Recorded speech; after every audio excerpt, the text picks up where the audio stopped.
میریانا ٹرینچ بے شمار رازوں سے بھرا ہوا سمندر کا سب سے گہرا علاقہ ہے۔ یہ علاقہ پیسیفک اوشین کے ویسٹ میں اور میریانا آئلینڈز یعنی میریانا نامی جزیروں کے قریب موجود ہے، اور تبھی اس کو میریانا ٹرینچ کہا جاتا ہے۔ سمندر کے اس گہرے ترین علاقے کی لمبائی 1500 کلومیٹر تک پھیلی ہوئی ہے۔ ویسے تو اس کی اصل گہرائی کا اندازہ ابھی تک لگایا نہیں جا سکا، لیکن ایک اندازے کے مطابق میریانا ٹرینچ کی گہرائی 36,000 فیٹ کے قریب ہے۔ یعنی اگر آپ دنیا کی سب سے اونچی چوٹی ماؤنٹ ایورسٹ میریانا ٹرینچ کے اندر ڈال دیں تو ماؤنٹ ایورسٹ اس میں بہت آسانی سے ڈوب جائے گی۔ اب اگر آپ سمندر کے 3000 فیٹ نیچے چلے جائیں تو وہاں سورج کی روشنی ختم ہو جاتی ہے اور پانی برفیلا ہو جاتا ہے، اور میریانا ٹرینچ کی گہرائی تو 36,000 فیٹ کے قریب ہے، جس کا مطلب ہے کہ میریانا ٹرینچ کی گہرائی میں کیسی کیسی مخلوق رہتی ہیں اور وہاں کیا کچھ ہو رہا ہے وہ ٹھیک سے سمجھنا بے حد مشکل ہے۔ لیکن اس ویڈیو میں آپ کو میریانا ٹرینچ میں پائے جانے والی کچھ عجیب و غریب چیزوں کے متعلق بتاؤں گا۔ دوستو، ویسے سائنس نے اتنی ترقی کر لی، لیکن ہم اللہ تعالیٰ کی اس کائنات میں چھپے ہوئے رازوں کو 1% بھی ٹھیک سے سمجھ نہیں سکے۔ میریانا ٹرینچ بھی انہی رازوں میں سے ایک ہے۔ کچھ عرصہ پہلے تک سائنٹسٹ یہی سمجھتے رہے کہ میریانا ٹرینچ کی گہرائی میں کسی بھی مخلوق کا زندہ رہنا ناممکن ہے، لیکن پھر 1960 میں ایک ایسا واقعہ پیش آیا جس نے میریانا ٹرینچ کے بارے میں کئی سوالات کھڑے کر دیے۔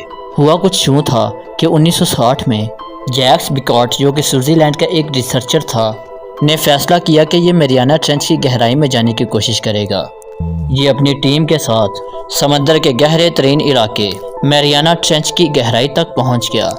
میریانا ٹرینچ میں زیادہ دیر تک وقت گزارنا انتہائی خطرناک تھا، لیکن یہ لوگ پھر بھی یہاں 20 منٹ تک موجود رہے، اور انہوں نے اس بات کو کنفرم کیا کہ میریانا ٹرینچ کے اندر زندگی کے اثرات موجود ہیں، اور سمندر کے سب سے گہرے حصے میں ایسی مخلوق رہتی ہیں جو ہم نے آج تک نہیں دیکھی۔ دوستو، اب اللہ کی قدرت کو دیکھیں کہ میریانا ٹرینچ کی گہرائی میں پانی کا پریشر کسی بھی عام سمندر سے 1000 گنا زیادہ ہوتا ہے، لیکن جہاں کئی ایسی سمندری مخلوق رہتی ہیں جن کے لیے اس پریشر کو برداشت کرنا ایک عام سی بات ہے۔ یہ ایک بہت بڑی ڈسکوری تھی، اور اس نے دنیا بھر کے سائنٹسٹ کو حیران کر دیا تھا، لیکن ابھی تو صرف شروعات تھی۔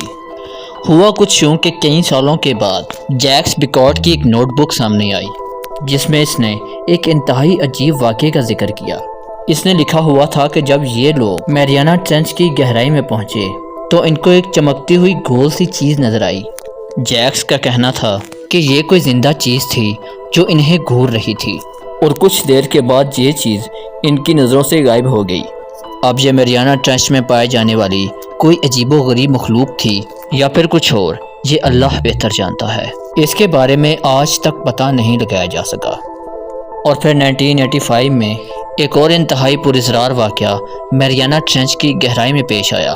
ہوا کچھ یوں کہ ایک امریکن شپ جس کا نام گلومار چیلنجر تھا، اس شپ نے میریانا ٹرینچ کی طرف ایک ہیج ہوگ نامی ڈیوائس بھیجی تاکہ میریانا ٹرینچ کے بارے میں مزید جانا جا سکے۔ شپ میں اس ڈیوائس کو کمپیوٹرز کے ذریعے مانیٹر کیا جا رہا تھا۔ اچانک شپ کے کریو کو ڈیوائس کے آس پاس انتہائی عجیب قسم کی آوازیں آنا شروع ہو گئیں، اور پھر ان کی ڈیوائس کو کسی نے انتہائی طاقت سے نیچے کی طرف کھینچنا شروع کر دیا۔ یہ طاقت اتنی زیادہ تھی کہ یہ ڈیوائس شپ سے ٹوٹنے والی تھی۔ شپ پر موجود انجینئرز اور ریسرچرز نے فوراً اس ڈیوائس کو واپس اوپر کی طرف لانے کی کوشش کی، اور کافی دیر کے بعد آخرکار اس ڈیوائس کو نیچے سے جس نے بھی پکڑا ہوا تھا اس نے چھوڑ دیا۔ دوستو، جب یہ ڈیوائس اوپر آئی تو کریو ممبرز حیران رہ گئے۔ اس ڈیوائس پر کسی مونسٹر جیسی مخلوق کے دانتوں کے نشانات بنے ہوئے تھے۔ یہ نشانات اتنے بڑے اور گہرے تھے کہ ڈیوائس کی کئی سٹیل کیبلز ٹوٹ چکی تھیں۔ اس واقعے کو یہ کہہ کر نظر انداز کر دیا گیا کہ یہ ڈیوائس کسی بہت بڑے پتھر کے اندر پھنس گئی تھی، لیکن جس جگہ یہ ڈیوائس بھیجی گئی تھی وہاں کوئی ایسا پتھر سرے سے موجود ہی نہیں تھا۔ اور پھر وہ انتہائی عجیب و غریب آوازیں کس کی تھیں جو انہوں نے ڈیوائس کے ساتھ سنی تھی؟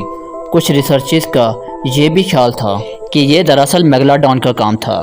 دوستو، اگر آپ کو میگلاڈون کا نہیں پتہ تو آپ کو بتاتا چلو کہ میگلاڈون کو تاریخ کی سب سے بڑی مچھلی کہا جاتا ہے۔ یہ شارک کی ایک قسم تھی اور یہ 80 فیٹ تک لمبی ہو سکتی تھی۔ میگلاڈون ایک مونسٹر سے کم نہیں تھی۔ میگلاڈون کی نسل آہستہ آہستہ اس دنیا سے ختم ہو گئی، لیکن آج بھی کچھ سائنٹسٹ سمجھتے ہیں کہ میگلاڈون سمندر کے کسی انتہائی گہرے حصے میں آج بھی موجود ہے اور اوپر نہیں آتی۔ اس واقعے میں بھی کئی ریسرچرز نے خدشہ ظاہر کیا کہ سمندر کے سب سے گہرے حصے میریانا ٹرینچ میں کوئی میگلاڈون رہتی ہے۔ دوستو، ایک اور واقعہ ایک جاپنیز شپ کا ہے۔ یہ شپ میریانا ٹرینچ کے اوپر سے گزر رہی تھی کہ اچانک اس کو کسی نے نیچے سے اتنی زور سے ہٹ کیا کہ یہ شپ تقریباً پانی کے اوپر اچھل پڑی تھی۔ 26 مارچ 2012 کو مشہور ڈائریکٹر جیمز کیمرون میریانا ٹرینچ کی گہرائی تک پہنچنے میں کامیاب ہوا تھا۔ یہ پہلا انسان تھا جو میریانا ٹرینچ کی گہرائی میں اکیلا پہنچا تھا۔ وہی جیمز کیمرون جس نے ٹائٹینک اور ایواٹار جیسی موویز ڈائریکٹ کی ہیں۔ James Cameron deep sea diving میں ماہر ہے اور میریانا ٹرینچ کی گہرائی تک پہنچنا اس کا ایک خواب تھا۔ دوستو، میریانا ٹرینچ کے اندر کون رہتا ہے اور یہاں کس کس طرح کی مخلوق رہتی ہیں، یہ ہم تھوڑا سا بھی سمجھ نہیں سکے، اور اسی لیے سمندر کا یہ گہرا ترین علاقہ آج بھی انتہائی مسٹیریس اور خوفناک لگتا ہے۔ کیا یہاں کوئی میگلاڈون رہتی ہے یا کوئی ایسا سمندری مونسٹر رہتا ہے جس کے بارے میں ہم کسی کہانیوں میں سنتے آئے ہیں؟ یہ ابھی تک ایک پہیلی ہی ہے جو شاید کبھی سلجھ جائے۔ اگر آپ کو یہ ویڈیو پسند آئی ہو تو اس ویڈیو کو لائک کرنا مت بھولیے گا۔ ایسی ہی مزید انٹرسٹنگ اور معلومات سے بھرپور ویڈیو دیکھنے کے لیے اس چینل کو سبسکرائب کر دیں اور ساتھ بیل آئیکن کو پریس کر دیں۔ اپنا بہت زیادہ خیال رکھیں۔ اللہ حافظ۔